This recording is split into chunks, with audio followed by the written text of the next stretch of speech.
Where are you when apartheid takes place, when occupation takes place on a daily basis, and you say absolutely nothing about these people? You say absolutely nothing about these children. Every moment that you speak up, it might cost you your job.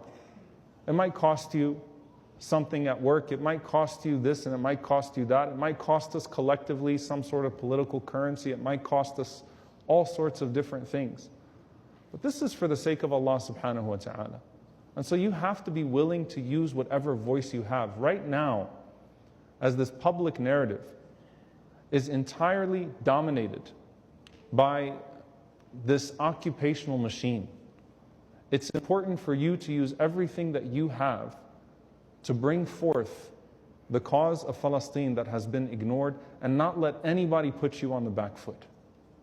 Do not let anybody make you out to be a vicious monster.